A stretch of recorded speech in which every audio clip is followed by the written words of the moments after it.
The frigid Montana wind screamed through the evergreens, carrying the sharp tang of blood and the faint gasps of someone clinging to life in the drifts. Jack Harlan bolted upright in his remote cabin, his calloused hand grabbing the old Remington revolver from under his pillow. Through the iced-over pane, he spotted Harrow woman in ripped lace and wool, staggering like a specter from his darkest memories. When she crumpled at his doorstep, her auburn hair fanning out across the snow like autumn leaves on white canvas. He couldn't have guessed this instant would pit the forgiveness he'd chased for 7 years against the passion he believed was long dead. But when those sapphire eyes fluttered open and met his, Jack Harlan saw his undoing reflected. Those were Whitaker's eyes, the eyes of his sworn enemy. What happens when rescuing a saint means dancing with the devil? And where are you tuning in from this evening? The December gales in the Montana wilderness don't show mercy, and they damn sure don't erase sins. Neither did Jack Harlan, though he'd tried like hell. His cabin perched like a forgotten wound on the hillside, 50 miles west of Billings, where the frontier faded into oblivion and a man's history might finally let him breathe. Or so he'd hoped. She was barely alive when he hauled her inside, her skin as pale as fresh powder, lips tinged blue from the freeze. The gunshot in her side had soaked through her fine wool coat, navy blue that matched her eyes, and screamed money most ranchers never touched. This wasn't some homesteader's kin lost in a squall. Jack had yanked enough slugs from flesh to keep his grip steady, even on a lady whose curve spoke of ballroom dances, not branding irons. As he sliced away the bloodied cloth, exposing unscarred skin that had never felt a plow's bite, she stirred. "Please," her voice refined, laced with fear that twisted his gut. "They're after me. They'll end me if they catch up." "Who?" Jack kept his tone, even as he stanched the wound. Her eyes cracked open, those piercing blue ones that would plague a man, she murmured. "I can't say. But if you've got any kindness left." She passed out again, leaving Jack with a storm of questions no man his age deserved. Yet as he wrapped her shoulder and draped her in his warmest quilt, he sensed destiny had just barged in, dressed in finery and trouble. When she came 4 days later, she called herself Laura Hayes. A bald-faced lie. Naturally, everything about her was deception except how she gazed at him, like he was her lifeline in a sea of chaos. "You pulled me back from the brink," she said, propping up in his bed, the quilt dipping to show the elegant sweep of her neck. "How can I ever make it right?" Jack averted his eyes, stirring coffee that was already done. No repayment needed. He'll up and head out. This ain't no spot for refined types. But she didn't budge. Laura Hayes, or whoever she truly was, had a knack for turning his rough shack into something resembling home. She whipped up stews that reminded him of flavors from his youth, darned his shirts with nimble hands that captivated him more than they ought to, and come evenings, she'd recite verses from a tattered novel she'd salvaged from her ordeal. "Listen to this, Mr. Harlan," she murmured one night by the hearth, her tone velvet in the glow. The road not taken, 2 paths diverged in a wood. "Robert Frost," Jack replied softly, not glancing from the harness he mended. She halted, eyes widening. "You know poetry?" "Did once. Before." He let it dangle like embers fading. Before what? That's when he should have booted her out into the cold. Instead, he spilled about literature, the existence he'd led before turning recluse with stains on his soul and phantoms in his head. She absorbed it all with a focus that made him feel visible, like perhaps he wasn't utterly damned. "You're different from most men," she said gently, her stare lingering on his weathered features, stirring embers he'd thought extinguished. "Is that a plus or a minus, Laura?" She grinned. That grin could have thawed the Rockies. "Haven't figured it out yet." But Jack had. He was tumoring for a stranger whose true identity he didn't grasp, and every fiber screamed loving her would wreck them both. He just didn't realize how spot on that was. The locket slipped from her pocket like a guilty secret. Jack snatched it up, fingers versed in hidden truths, twisting the silver toward the lantern. Engraved neatly, E. Whitaker, 1890. E. Whitaker. The name slammed him like a gut punch, draining his lungs and chilling his veins. Suddenly, it clicked: the pricey garb, the polished accent, those cursed blue eyes invading his sleep and days alike. You plan to come clean sometime, right, Emily? She froze in the entry, fresh from tending the mule, frost melting in her auburn locks.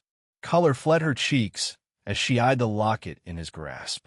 Jack, his words rasped harsher than meant. No more fibs. I've swallowed enough for eternity.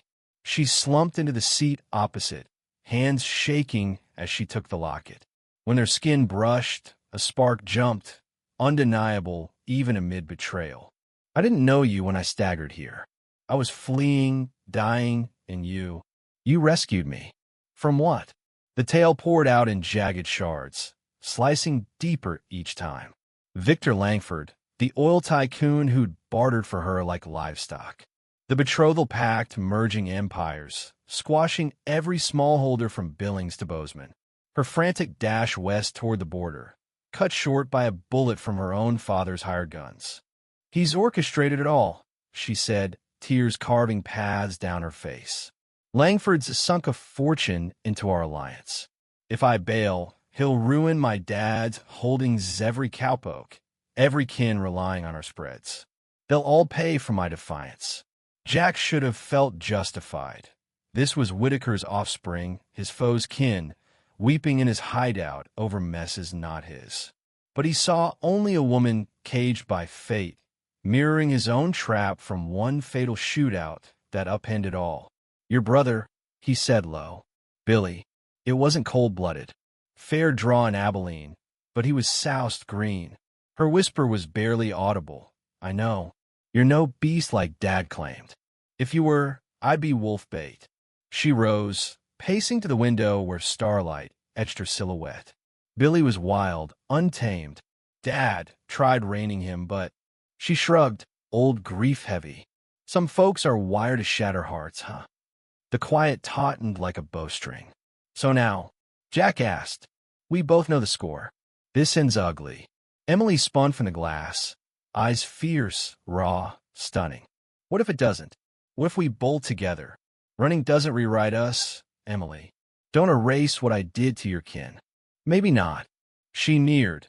Close enough he caught her faint rose scent, saw her pulse race. But it could let us evolve into something finer.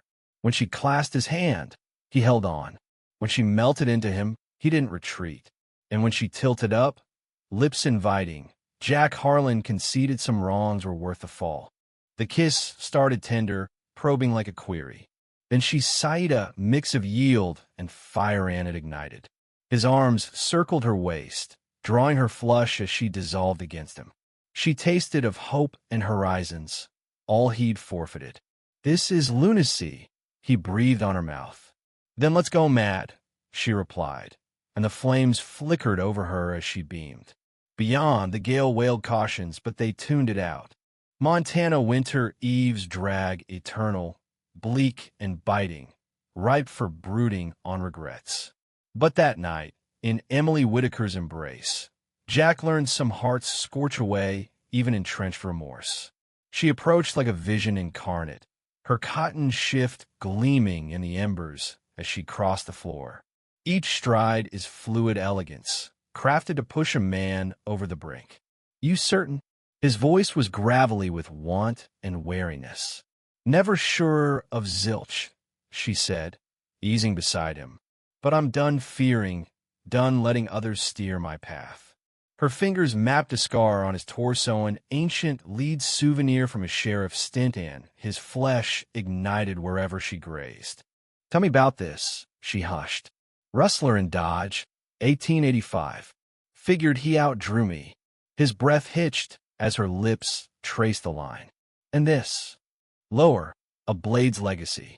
Bar brawl. Can't recall the spark. He captured her hand, kissed it. Emily, you ain't obligated, I crave it. She hushed him with a kiss of urgency and heat. I want every tale your form holds. I want to etch fresh ones. She was exquisite, making him blank on his own, name the arch of her neck in the light. Auburn waves on his pillow like silk on burlap, the soft moans when his lips hit her throat's dip. But beyond looks, it was her gaze like he was treasure, not trash that unraveled him.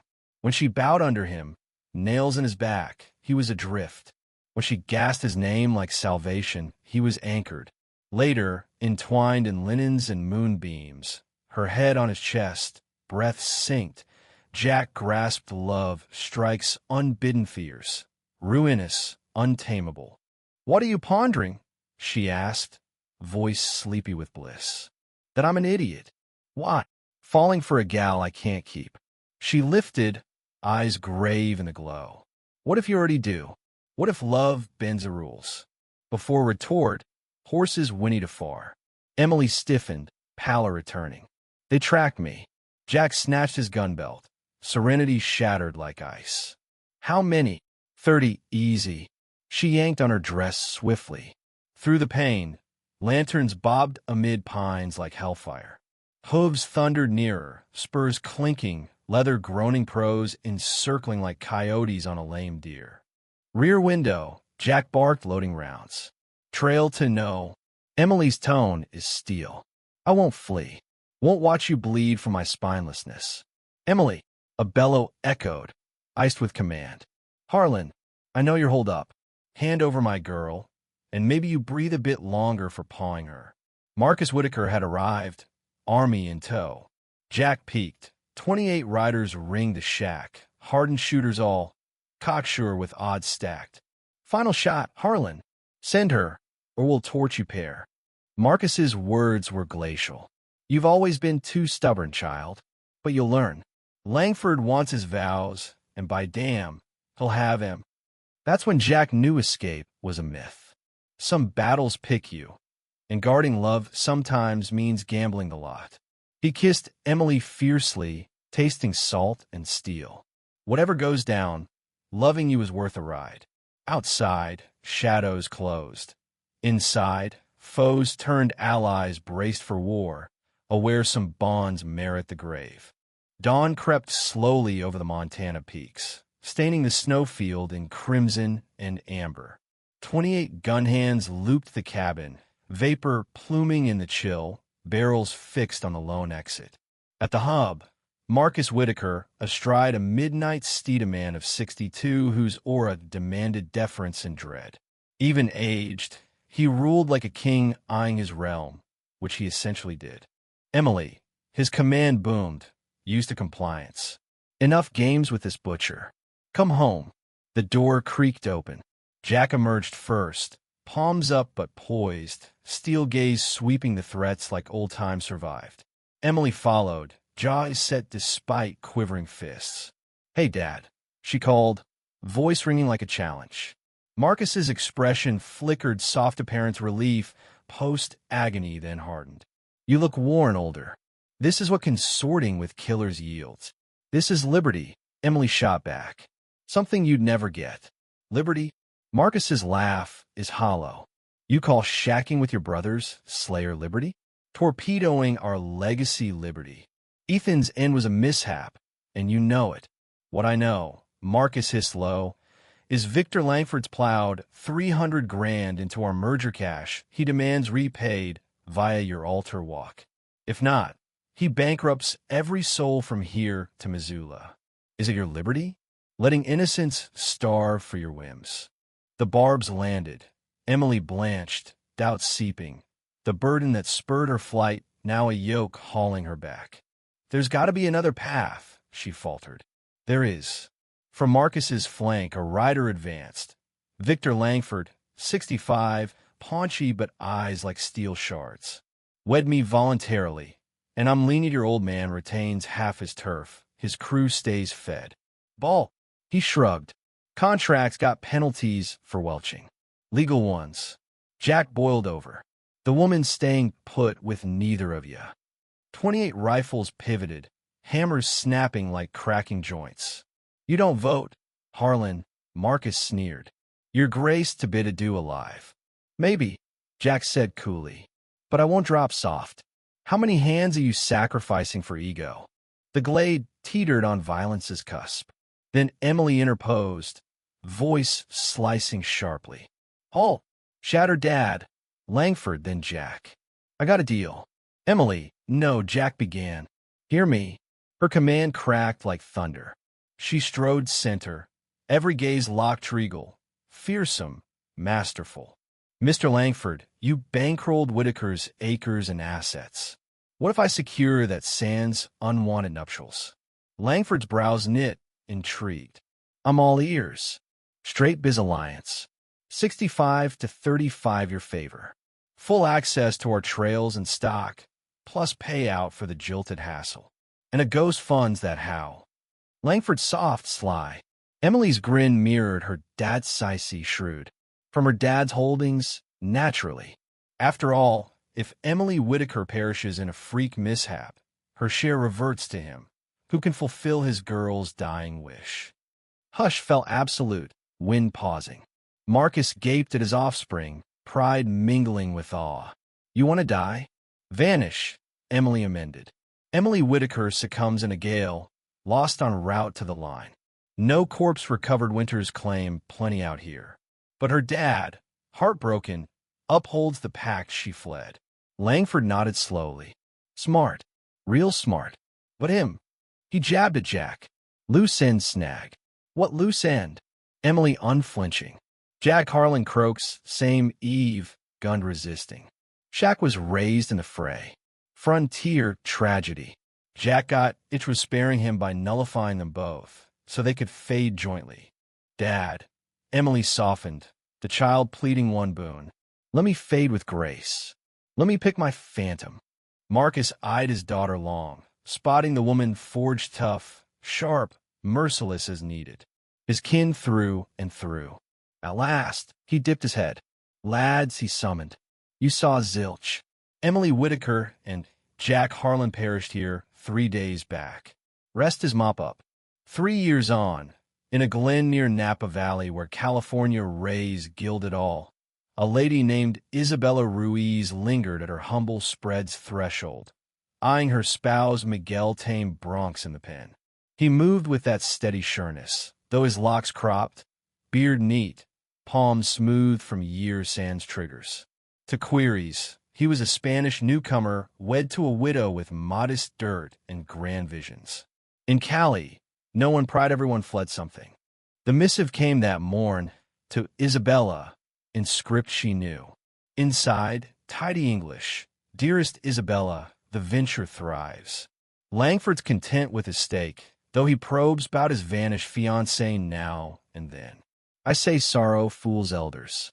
The wranglers praise their upgrades. Wealth mellows, even magnates. I recall you frequently.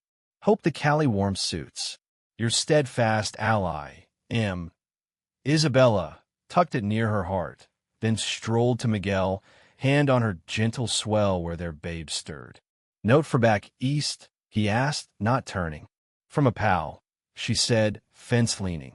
"Deals booming." Miguel nodded, grasping the unsaid.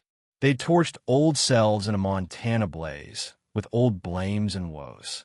What rose here was humbler, plainer, but owned. They'd absorbed the old West lesson. Sometimes shedding all reveals your core. Sometimes death births true life.